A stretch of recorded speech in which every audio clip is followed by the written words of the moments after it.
continuación, en la mañana de la 94.5 FM del Pueblo, La Otra Radio, las opiniones que importan.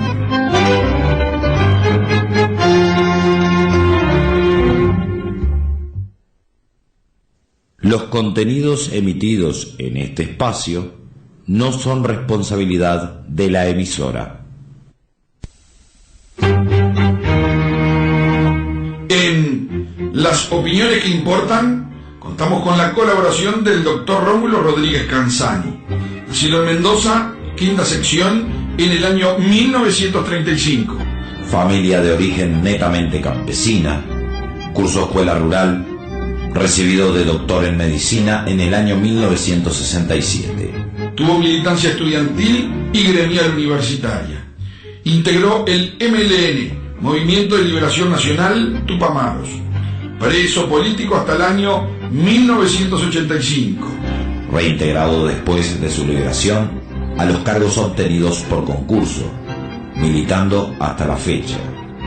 En las opiniones que importan, Rómulo Rodríguez Canzani. Lunes y jueves, minutos después de las 10 de la mañana, por 94.5 FM del Pueblo, La Otra Radio.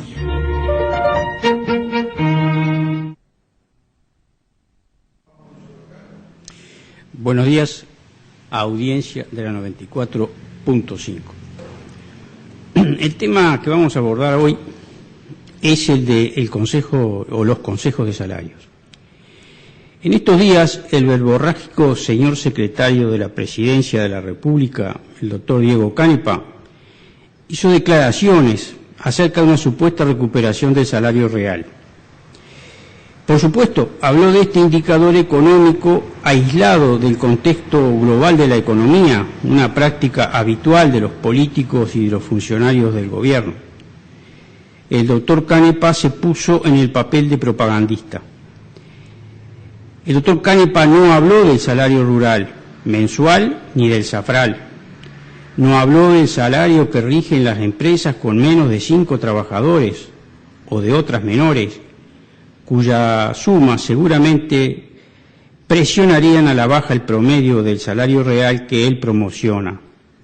Es posible que el doctor Canepa se aproveche de la circunstancia para decir lo que dice, de que el censo nacional no se terminó de procesar y por lo tanto habrán datos que no se podrán conocer. ¿Por qué aparece este burócrata haciendo propaganda de supuestos avances del gobierno en política salarial e indirectamente haciéndole propaganda al sindicalismo economicista diciendo que el salario real aumentó un 40%? Porque el doctor Canepa y el gobierno saben que la inflación ya está instalada en el país y saben que el aumento del salario real es una ficción, como lo vamos a demostrar. Saben además que la inflación está instalada en la región como efecto de la crisis financiera mundial. El gobierno y el doctor Canepa ven que el viento se les pone desde la puerta, porque la estructura económica, o sea, el modelo económico que le impusieron al país es de tipo neocolonial, con relaciones económicas de arriba hacia abajo, a través del modelo agroexportador primario, excluyente y extranjerizante, que exporta materias primas con casi nulo valor agregado, sobre todo a las zonas francas.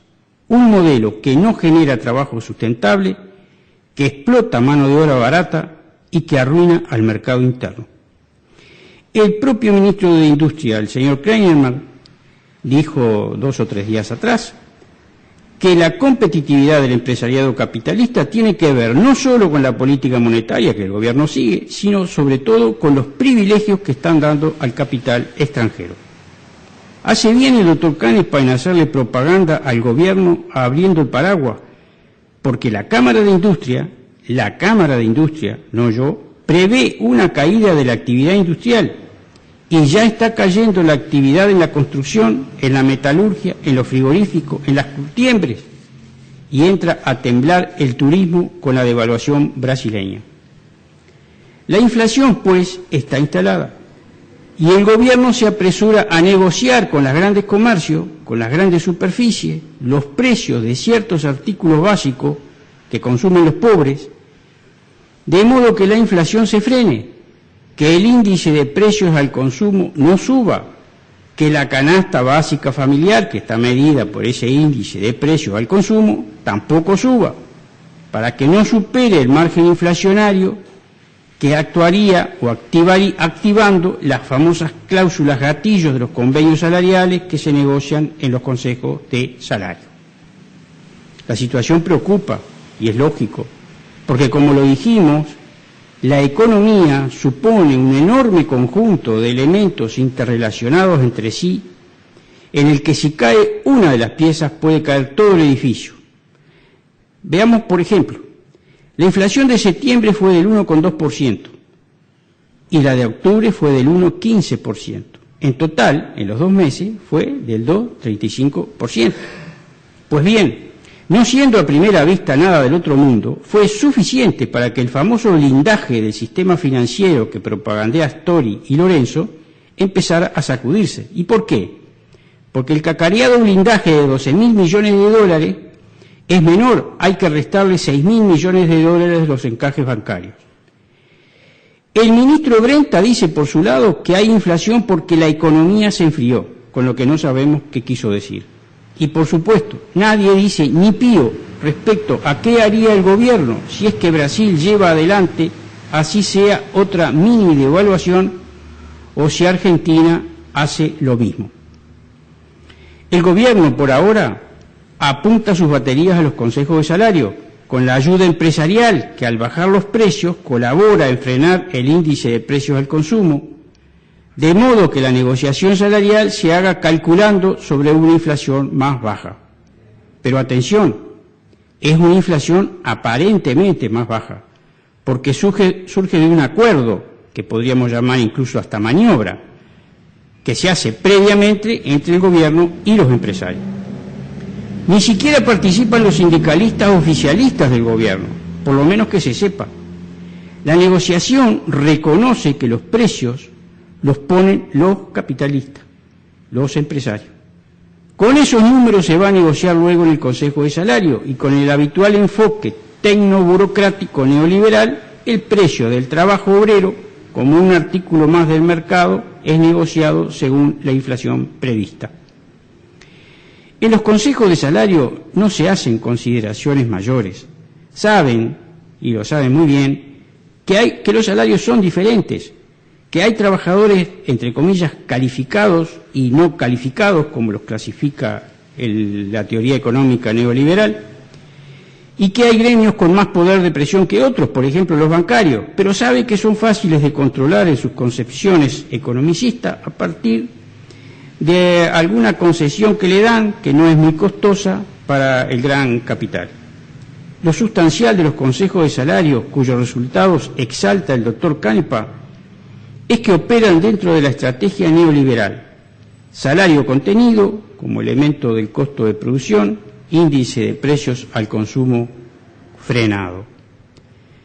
Y paralelamente flexibilización laboral, tercerizaciones, trabajo en negro sin control estatal, de modo que el indicador del salario real le dé bien al doctor Canepa.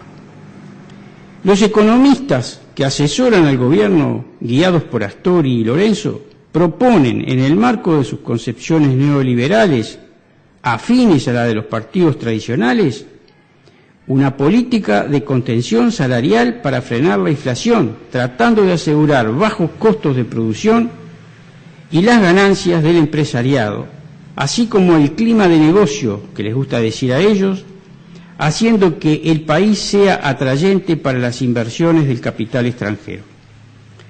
Lo que se negocia en los consejos de salario, pero queda oculto, es lo que va a ganar el capitalista, que maneja las cosas según el consenso de Washington. Allí se le pone precio a las condiciones de trabajo y a las condiciones de vida de los trabajadores desde hace tiempo, en el marco de una correlación de fuerzas desfavorables al pueblo, incluyendo los consejos de salario de los gobiernos del Frente Amplio, y cuyo análisis desautoriza lo que dice el doctor Canepa acerca de que el salario real aumentó un 40%. Si tomamos como base 100 el sueldo de 1999, ese salario cayó un 30%, valía 70% del salario del 99 en el año 2002, a los 3 años.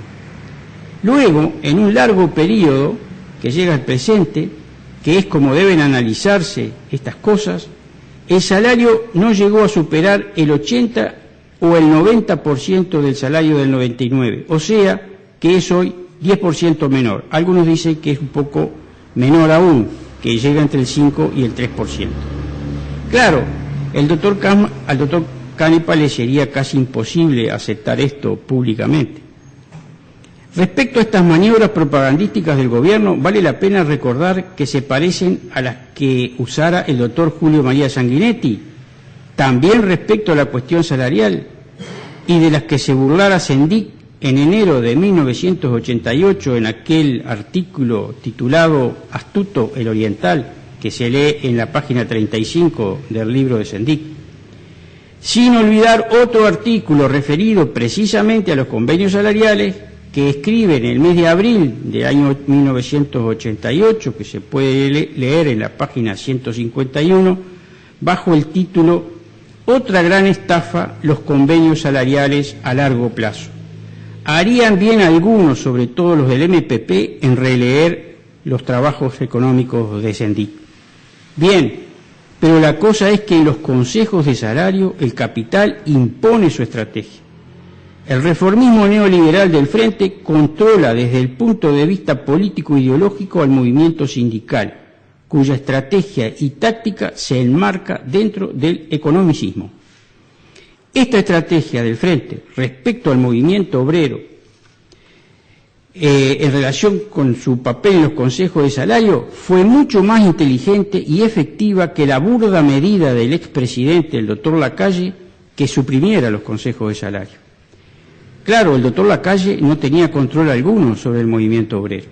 En cambio, el Frente Amplio tiene, más allá de algunos roces puntuales, una gran incidencia entre los trabajadores, a lo que debe agregarse la propaganda oficialista por los medios y por los opinólogos de turno. Y a las pruebas me remito.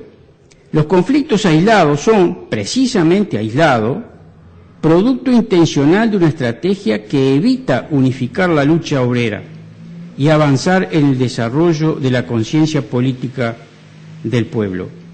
El doctor Canepa habla del salario real, que es el poder de compra del sueldo y que resulta de restar al aumento nominal del salario el valor de la inflación, o sea, el índice de precio al consumo. ¿Qué resulta este índice del estudio de los precios de los 310 artículos de la canasta básica familiar que inventaron justamente los capitalistas? Búsqueda, por ejemplo, y el Instituto Nacional de Economía.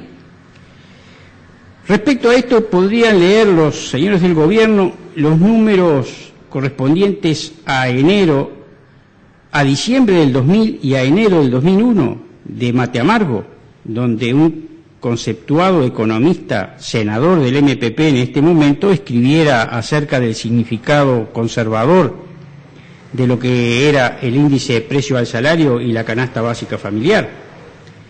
La inflación, el índice de precio al consumo, se refiere al aumento constante de todos los precios sin que suban los sueldos. Eso es, en definitiva, la definición de la inflación para el pueblo.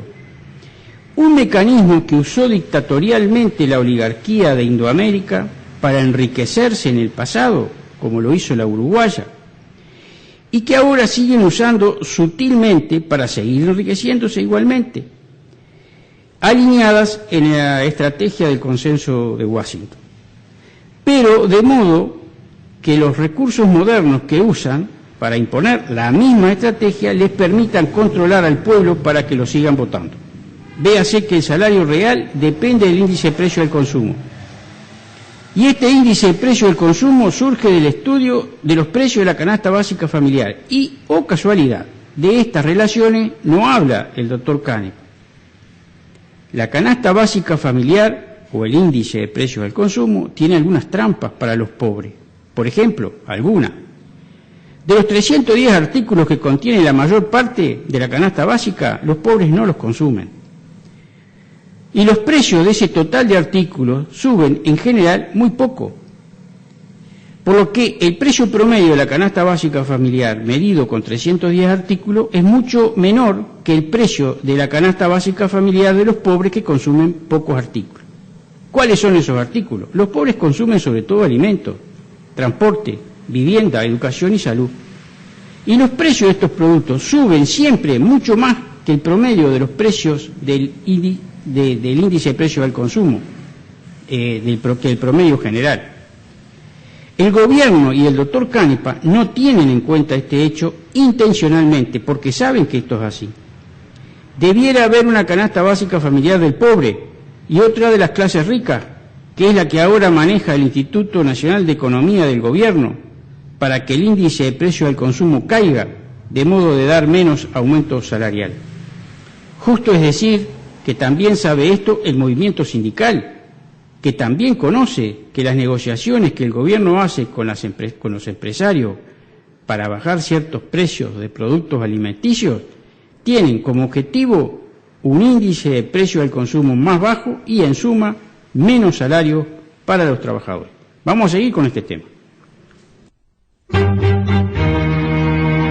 Esto fue Las opiniones que importan. En la mañana de 94.5 FM del Pueblo, la otra radio.